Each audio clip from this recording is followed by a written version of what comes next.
নমস্কার। আমার জীবনের কবিতার সঙ্গে অচ্ছেদ্য সম্পর্ক বন্ধনে যিনি জড়িত তিনি আমার অগ্রজ প্রতিম, আমার গুরু প্রণম্য শ্রী প্রদীপ ঘোষ। কখনো ভাবিনি এইভাবে এত তাড়াতাড়ি তার প্রয়াণে শ্রদ্ধাঞ্জলি দিতে হবে।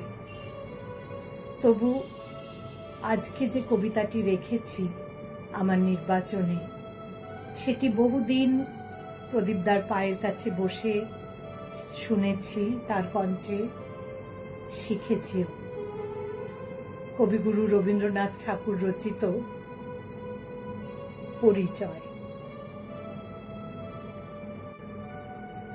একদিন তরিখানা থেমেছিল এই ঘাটে লেগে, বসন্তের নূতন হাওয়ার বেগে। তোমরা শুধায় ছিলে মোরে ডাকি, পরিচয় কোনো আছে নাকি, যাবে কোনখানে? আমি শুধু বলেছি কে জানে। নদীতে লাগিল দোলা, বাঁধনে পড়িল টান, একা বসে গাহিলাম যৌবনের বেদনার গান। সেই গান শুনি কুসুমিত তরুতলে তরুণ তরুণী তুলিল অশোক মোর হাতে দিয়ে। তারা কহিল এ আমাদেরই লোক, আর কিছু নয়, সে মোর প্রথম পরিচয়। তারপরে জোয়ারের বেলা সাঙ্গ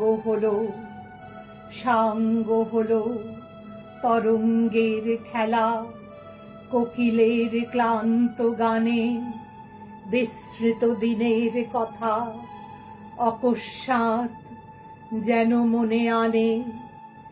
কনক চাপার দল পরে ঝুরে ভেসে যায় দূরে, ফাল্গুনের উৎসব রাতির নিমন্ত্রণ লিখন পাতির ছিন্ন অংশ তারা অর্থহারা।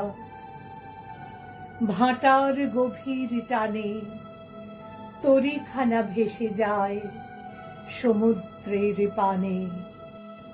নূতন কালের নবযাত্রী ছেলে মেয়ে শুধাইছে দূর হতেছে, সন্ধ্যার তারার দিকে বহিয়া চলেছে তরুণী কে? সে তারেতে বাঁধিলাম তার, গাহিলাম আর বার মোর নাম এই বলে খ্যাত হোক, আমি তোমাদেরই লোক, আর কিছু নয়, এই হোক শেষ পরিচয়।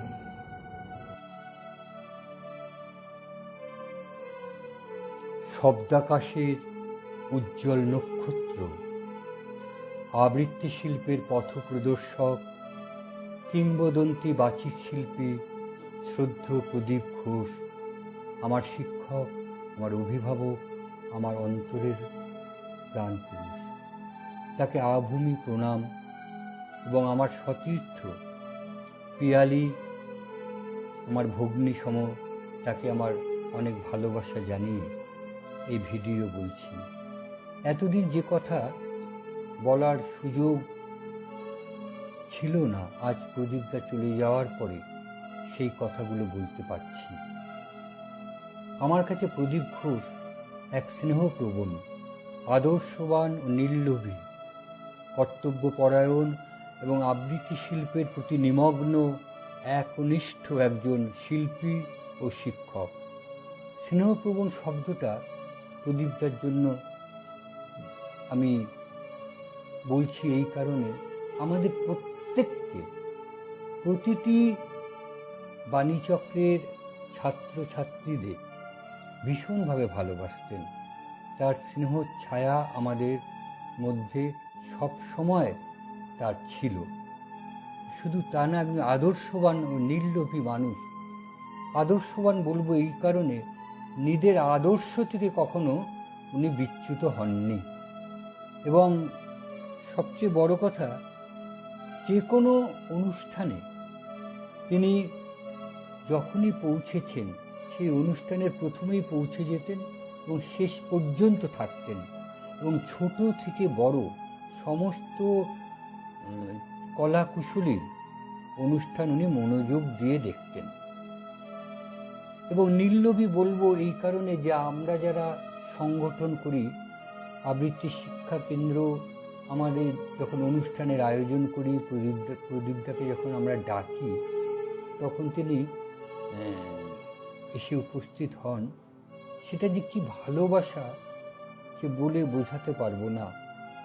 সেদিনকে অন্য কোনো সংগঠন এসে যদি অর্থমূল্যেও তাকে নিতে চায়, তিনি সেখানে না বলতেন না, আমি কথা দিয়ে দিয়েছি, আমি এখন আর অন্য কোথাও যেতে পারবো না।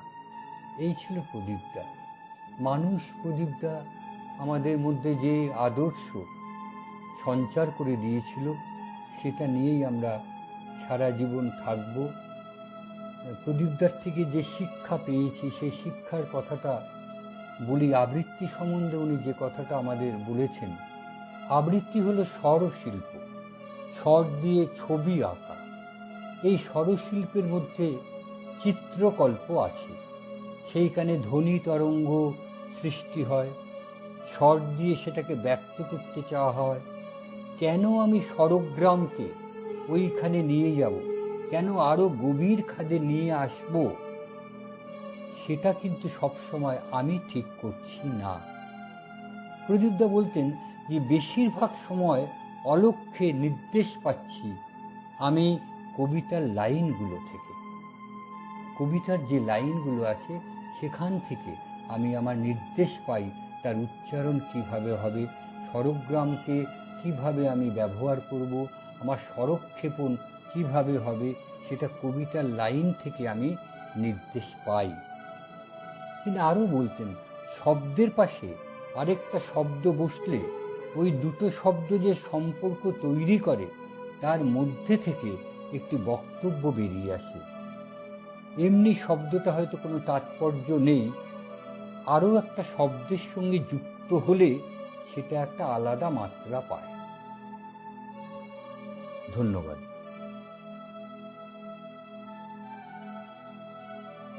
প্রণাম প্রদীপদা। প্রদীপদা, আপনি 16ই অক্টোবর চলে গেছেন আমাদের ছেড়ে। আপনাকে ছেড়ে আমরা কেউ ভালো থাকতে পারবো না, আমাদের সবার খুব মন খারাপ। আপনার কাছে শেখা একটি কবিতা বাণীচক্রে শিখেছিলাম, রবীন্দ্রনাথ ঠাকুরের কলিকা কবিতাটি গীতালি কাব্যগ্রন্থ থেকে নেওয়া।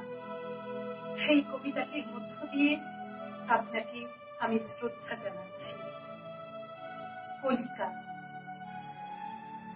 মুদিত আলোর কমল কলিকাটিরে রেখেছি সন্ধ্যা আধার পর্ণপুটে, উতরিবে যবে নবপ্রভাতের তীরে, তরুণ কমল আপনি উঠিবে ফুটে। উদয়াচরে সে তীর্থ পথে আমি চলেছি একেলা সন্ধ্যার অনুগামী।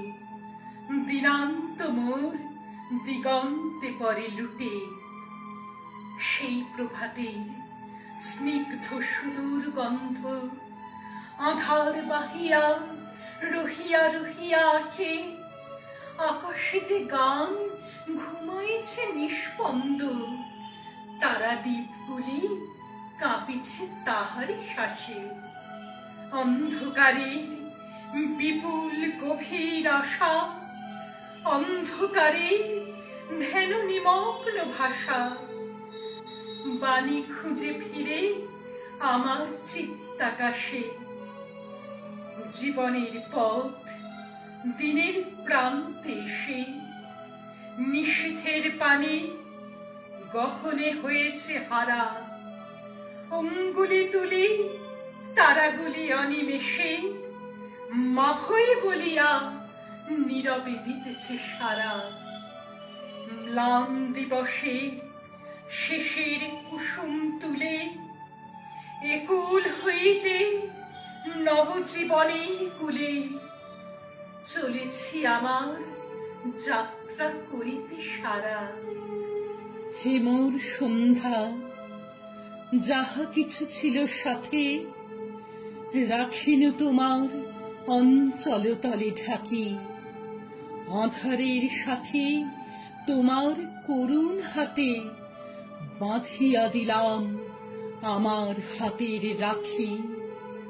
কত যে প্রাতের আশাও রাতের গীতি, কত যে সুখের স্মৃতি ও দুঃখের প্রীতি, বিদায় বেলায় আজিও রহিল বাকি।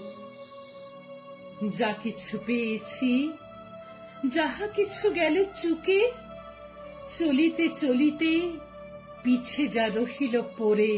যে মনে দুলিল, যে ব্যথা বেঁধিল বুকে, ছায়া হয়ে যাহা মিলায় দিগন্তরে, জীবনের ধন কিছুই যাবে না ফেলা। ধুলায় তাদের যত হোক অবহেলা, পূর্ণের পদপরশ তাদের পরে। প্রদীপদা, আপনাকে প্রণাম জানাই।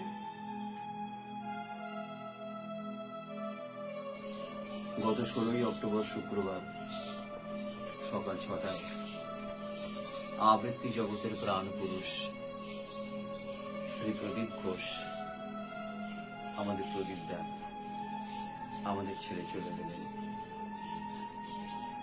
আবৃত্তি জগতের এক অপূরণীয় ক্ষতি হলো এবং আমরা যারা তার সাহচর্যে এতদিন প্রতিপালিত হয়েছি, আমরা এক বিরাট অন্ধকারের মধ্যে নিমজ্জিত হলাম। প্রদীপদার সঙ্গে আমার আলাপ বা আমার পরিচয় সেই 1978 সাল থেকে। প্রতি সোমবার তিনি বাণীচক্রে আসতেন এবং নিয়মিত আমাদের শেখাতেন কবিতা সম্বন্ধে, আবৃত্তি সম্বন্ধে, কবিতার বিচার বিশ্লেষণ সম্বন্ধে। তিনি কখনই ক্লাস বলতেন না, তিনি বলতেন এটা ক্লাব।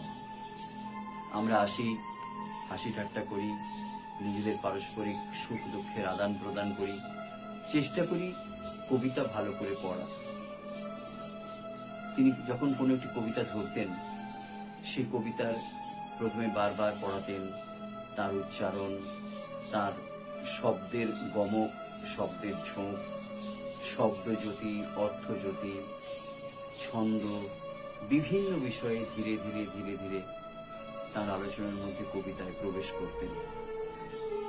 আমি বিশেষ করে সেই আলোচনাটি শুনতাম এবং চেষ্টা করতাম সেখান থেকে যে মণিমুক্তা তুলে আনার, সেটুকু অন্তরের মধ্যে আমি গ্রহণ করতাম। প্রতি সোমবারের ক্লাস ছাড়াও প্রতিদিনই তার সঙ্গে আমার যোগাযোগ ছিল আমৃত্যু পর্যন্ত। মৃত্যুর 72 ঘন্টা আগেও তার সঙ্গে টেলিফোনে কথা হয়েছে প্রায় 23 মিনিট। বারবার তিনি আক্ষেপ করছেন, তার জন্মদিন গত 15 অগস্টে আমরা গিয়েছিলাম, কিন্তু আবৃত্তি সম্বন্ধে কোনো কথা হলো না, কবিতা সম্বন্ধে কোনো কথা হলো না, কেবলই গল্প গুজব হলো। তো আমি বললাম, প্রদীপদা, পুজোর পরে আমরা একদিন যাব, আবার কথা বলবো আবৃত্তির সম্বন্ধে, আমাদের যেগুলো বোঝার বা জানার আছে সেগুলো আপনার কাছে উপস্থাপিত করব। প্রদীপদা হ্যাঁ বললেন। এবং আপনার শরীর কেমন আছে জিজ্ঞাসা করলাম। প্রদীপদা বললেন চলছে। ঠিক আছে, আই এম কোয়াইট ওকে। সেই প্রদীপদা 72 ঘন্টার পরে না ফেরার দেশে চলে গেলেন। বারবার বলছি, আমরা বিদীর্ণ হয়ে গেছি, আমাদের অন্তর বিদ্ধ হয়েছে, আমাদের বলার ভাষা নেই। প্রদীপদা যেখানেই থাকুন, আপনি ভালো থাকবেন। আপনাকে আমাদের সকলের আভূমি প্রণাম। 1400 সালের 1 বৈশাখ প্রদীপদা একবার আমাদের বলেছিলেন একটি কথা, আশা করি সেটাই আমাদের অন্তরের ধন হয়ে থাকবে, যে কবিতা তো শব্দের রাজকন্যা, আর সে অপেক্ষায় আছে আবৃত্তিকারের। আবৃত্তিকার তাকে প্রাণ দেয়। ভালোবাসা ছাড়া কি তা সম্ভব? কবিতা শুধুই তো কানে শোনার নয়, প্রাণে ধারণ করবার। আমাদের অনুভব ও অভিজ্ঞতার অনুবাদ আবৃত্তি। কখনো চটক বা চমকের কাছে নতি স্বীকার করো না। আবৃত্তি শিল্প তোমাদের আনন্দ বেদনার সঙ্গী হোক। প্রবিদ্যা, আবারও বলি, আপনি যেখানেই থাকুন, আপনি ভালো থাকুন, আর আমাদের সেখান থেকেও আপনার ভালোবাসা দিন। আমরা যেন আপনার দেখানো পথ ধরে চলতে পারি।